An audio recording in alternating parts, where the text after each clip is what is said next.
Christmas. Merry Christmas. BBC Radio Sussex. Delighted. My lunch break yesterday is someone I've spoken to a lot over the years, and I kind of feel like I know him a lot better now because I read his book, which is called Bleeding Fabulous, and it's the story of his life, really.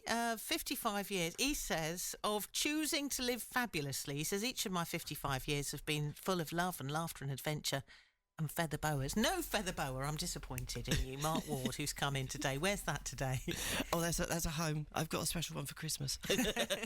So let's go back to the beginning then. Your book's lovely, and it's a real insight into what it was like for you as a child. You say 55 years of living fabulously, but all those medical appointments and the diagnosis of haemophilia when you were very young, that's going to be hard. Yes, it was, especially the time period, because it was still that the world was such a different place then. People born with disabilities were seen as just should be locked away in a cupboard and never seen again. They dangled this word normality around an awful lot. So have this treatment, you can lead a normal life. But it was quite devastating for my parents. Do you remember those very early years when you were diagnosed, or is this something that your mum's really told? Because it must have been very, very difficult for her. Terribly difficult for Mum and Dad as well, because it just tore the family apart, really, because we didn't have a normal life. But yes, I do remember it because, you see, having been diagnosed with severe haemophilia, what the medics drummed into you right from your earliest memory was if you banged your head, you would die. So your mortality was there. So as a toddler, if you fell over, you had to tell Mummy, and that's what they were saying. Tell Mummy if you bang your head, if your stomach, if you're being sick. There was all this list of things that could kill you, and they made you very aware of that. Falling over as a toddler is part of being a toddler. That's what you do. You're toddling. Your balance isn't brilliant. So it must have been sort of for your mum trying desperately to stop that happening. Exactly. Well, I was diagnosed at the age of 3, so going through those first 3 years, when Mum took me to the healthcare centres and doing all the regular things that they would do,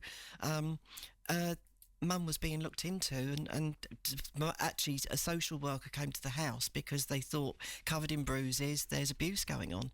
Yeah, of course, because and when they found out what it was, and you needed effectively to be wrapped up in cotton wool, but she had to let you go and play with other kids, go to school, be out of her care. That must have been really tricky.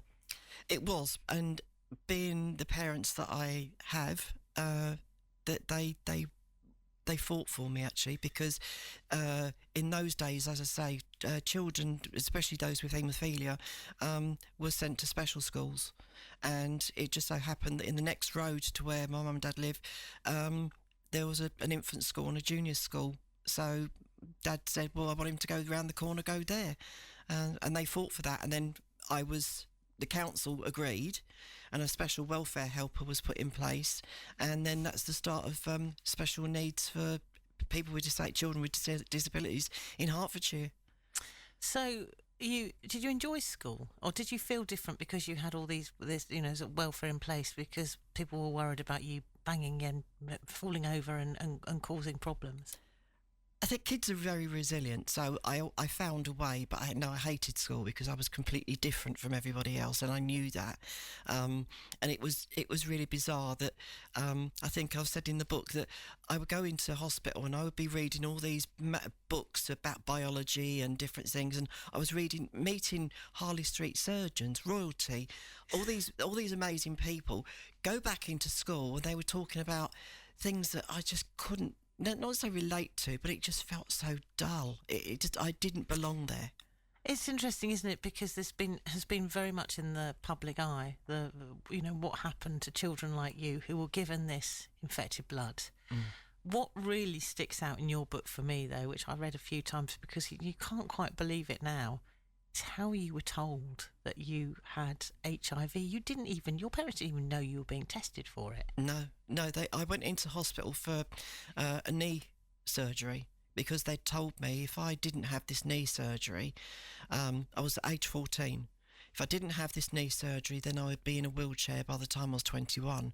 So it's all very manipulative, that kind of language. If you don't do this will happen. And that's how it was always, this power that they controlled us with, and my parents. So I'd had the operation, and as Dad was wheeling me out through the waiting room in the haemophilia unit at the hospital in London, one of the haemophilia sisters just popped up from behind a hatch and shouted it across the waiting room, "Mr. and Mrs. Ward, do you want to know Mark's HIV result?" And Mum and Dad sort of looked and, didn't know what it was. And she said, "Oh, positive, see you next time."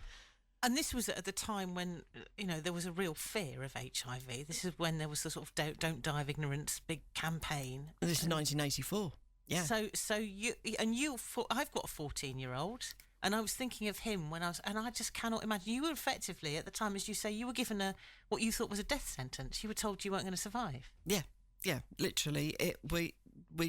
Dad drove home, and then because of the surgery, I had to go back down a few days later so they could monitor the recovery. And it was only then when the consultant said to us, "You tell nobody, because it's a need-to-know basis and nobody needs to know. Tell nobody because we can't guarantee your safety." And then they were telling us about how in America little boys were being attacked, their homes were being set on fire. We were hearing stories then of people here in this country. I have friends today who I love very much, actually, and their home was daubed with AIDS scum, and their house, the cars set on fire. I have a friend whose brother was beaten up so regularly that he committed suicide. It's terrible. You were given what was supposed to be a death sentence. You were also given a stigma associated with you when you were 14. Yeah. You were no more than a little boy, really. No. You would just come into terms, and that's the time that you're thinking of going out to this, thinking about what you want to do in life. How on earth do you cope with that? How did you go home and deal with that news? Well, I was told at the age of 14 that I'd been infected, but actually my notes say but they believe, they don't actually know, but they believe I was infected at the age of 12. And like I say, because of living in this abnormal world where they've told you I had nosebleeds, so I virtually bled to death on a number of occasions, and I never thought I was invincible, but because I knew nothing different, they sort of said this, and it was like, right, I just carried on as normal. And I think that's the British stiff upper lip thing, but that's how we operated in our house, that you just carried on. And it didn't get spoken about in the house. I used to watch the advert, the news on the television, see the rows of these beautiful gay men, looking like skeletons and dying, and thinking that's going to be me. But for some reason, I don't know, I just carried on. I had this dream, and I carried on fighting for that dream, and I wanted to see how far I get. You're remarkable, because a lot of people didn't survive, no. and you have. And not only did you survive, but you survived with great joy, and you had dreams. So you were determined that you would have your dream career. Tell us about that. Oh, I'm absolutely mad on aeroplanes. I love aeroplanes. I used to sit in the back garden of my nan's house in the flight path to Heathrow and watch the planes, and I wondered where they'd been, where they were going, and I wanted to see the world. And I just, all the way through school, although every time I said I wanted to work with aeroplanes, I was being told they won't look at someone like you. It was just frowned upon. And so I chased that dream, and I can say, well, I made dreams come true, because when I finally was taken on permanently with British Airways, life began. So you've had a very successful career. You've also come here with your husband. You found love. Yes. Did you worry at that time that you wouldn't find love because of this diagnosis? Oh, I'd already resigned myself that I was going to live life for life. When I met Richard, I had a dog and 2 cats. They were my family. I used to sign Christmas cards, Mark and the boys, and I believed that nobody would want someone like me, a creature like me, because that's how I felt, a creature. I wasn't. Nobody was going to want to fall in love. When did you stop feeling like a creature and feeling like the incredible person that you are? I get flashes of it now and again, but I think when I met Richard, because Richard made me feel safe, he just made me feel completely different about myself. He gave me. When I met Richard, I'd gone through a period where I nearly had died again, and things were really looking bad, and I was in quite a dark place. How did you meet him? in a bar in a bar in Gran Canaria. I was away on holiday with a friend, and we'd had a few sherries in a bar, and I won't go into detail because you need to read the book to find out, but yes, we were having a lot of fun in a bar, and under this spotlight was a man laughing, and in my best sort of fishwife voice, I asked what he was laughing at. He couldn't hear, so when he walked over and put his hand on my back and said, "Pardon?" I got this electric shock go down my spine, and I knew he was somebody special. And we've been together 21 years since. If only you'd known when you were 14 what life had in store for you, how amazing life would be. But also, in amongst all of this, there must be a huge sense of the injustice that has dominated the news recently in the fight to get that justice for children who were given this infected blood. Oh, yes, yeah. I mean, there's a lot of talk at the moment with regards to the compensation. And the one thing I've been consistent about, and one thing that I speak from the heart, is that I've never been in this for money. Money won't give me back my job. It won't give me back my health. It won't bring the people that I've lost back to us. But the thing that I can do is use my voice to get justice for them. And when I speak, I don't speak on behalf of, I speak for, because I have my voice for all of those little boys, all of my friends who literally cannot do it for themselves. So I speak with them in mind, and I want to make sure that justice is served, not just a bung, not just some money and get rid of us. I want proper justice, so this can never happen again. We'll talk more in just a moment. Thank you so much for being our lunch break guest, Mark Ward from Peacehaven, and we'll hear more of his story after Katy Perry.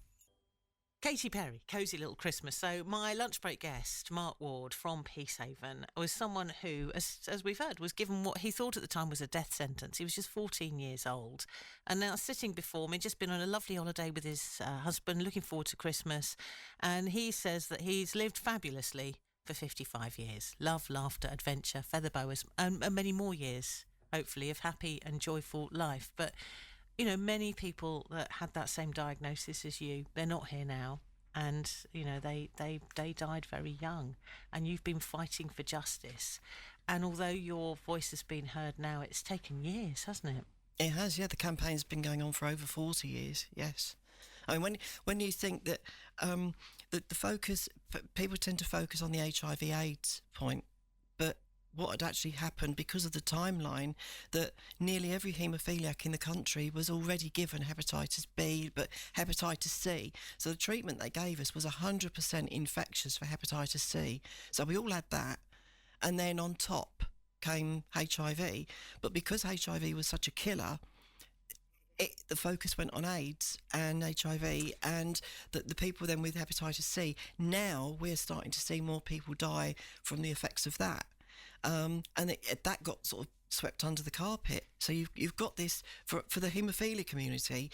The treatment was just so dirty. That's the only way to say it. It was so infectious that we weren't just having one incident. It was being bombarded every other day as you were being reinfected with all these things over a span of years. How have any of it manifested in? How's it impacted on your health over the years? And because of course we know the drugs for HIV have improved dramatically, but not at the time that you were diagnosed. And have there been any sort of signs or symptoms? What's happened to you over the years?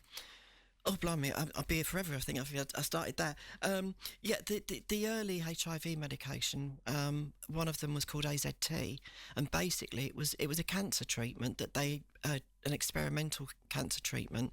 They tried it, but it was killing people. So they decided, oh, well, the people who are dying with AIDS, they've got nothing else to lose, so let's try it on them. And unfortunately, because at the time when they then introduced it, because the people were so ill, it made them even worse, and they died. It's still used today, but in a different dosage. It actually turned out it was 10 times the dosage it should have been the early days. So you were part of an experiment, really. It's always been an experiment. You know, the drugs are good now, but of course they weren't. So you were part of that process to get to where we are now. Yes. So you had the haemophilia scientists who were using us for research, and then you had with the HIV that those of us who were the line that the government used was the doomed ones. So there's nothing we can do to save the doomed ones, but the quicker they die, the money we save can be used for others. So you were immediately written off again. And we were expensive to maintain, apparently. But yes, I mean, there's not a part of my body that hasn't been damaged by the medication, but also the viruses themselves. The hepatitis C, I was told that I had cirrhosis of the liver, and I was potentially going to die from that. And you keep getting these death sentences dropped on you. I was given treatment that came from somebody who died from VCJD, so I'm on the at-risk register for public health purposes for that. And then they drop these bombshells and then just leave you. So they didn't even provide counselling, which is something that has only very recently turned around, which I'm really proud of, because I'm a stakeholder, and I've been working with NHS England. How did you feel as you gave evidence to the infected blood inquiry? It was mixed emotions, because it was a day that I had been longing for and waiting for so long. I just wanted my day in court, effectively, and to go there and have my day in court. But not only that, to speak to the amazing Sir Brian Langstaff, who just, I'm in awe of him. He's just such a lovely man. But also to be able to go there and, as I said before, speak on behalf of and for those little boys. It was important that I didn't just tell my story.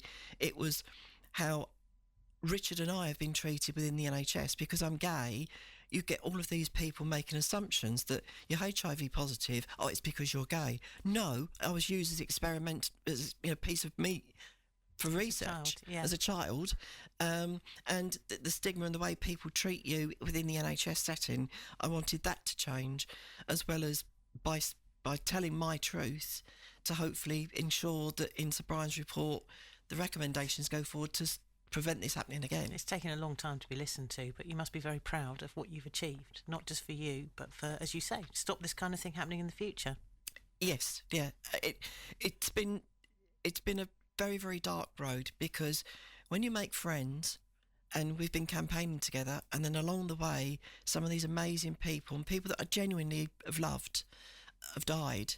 So all these people that actually started this campaign, who are no longer here, the people today are reaping the benefits of payments and things like that, and support that in the early days when we had nothing, and people banging their heads against a brick wall literally trying to get some kind of recognition.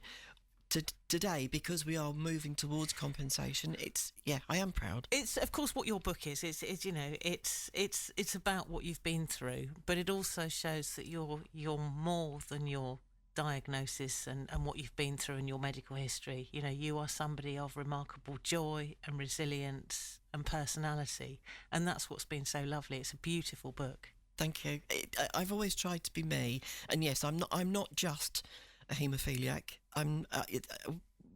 We're all very complex people, and it's felt like I've lived all these different lives and sort of trying to cram some of them in, all in the same time. So I've got a haemophilia life, I've got a British Airways life, I had my gay scene life, and trying to at times keep them separate. But the one thing that sort of overlapped everything was the HIV, and keeping that secret for most. The book, how do we get hold of it? It's called Bleeding Fabulous, which is a great title. Did it take you long to come up with that one? No, I've had that working title in my head for a long time, actually. It's available, you can buy it online, and in Waterstones are stocking it, but all good bookshops. Well, thank you so much for getting in touch, telling me about the book, and coming in. Real privilege to see you, and actually it's been lovely to read your story, having spoken so many times over the years. Thank you. Yeah, well, thank you for having me in again, and I hope everybody who reads the book enjoys it, and hopefully it will help them get through their challenges. It's a fantastic book. It's a really inspiring book. I thoroughly recommend it. Bleeding Fabulous, and it is by Mark Ward, who's my lunch break yesterday. Thank you for coming in. Lovely to see you. Happy Christmas. And you, Merry Christmas. Get yourself organised, because you've got more to do, haven't you? I have, yeah. BBC Radio Sussex.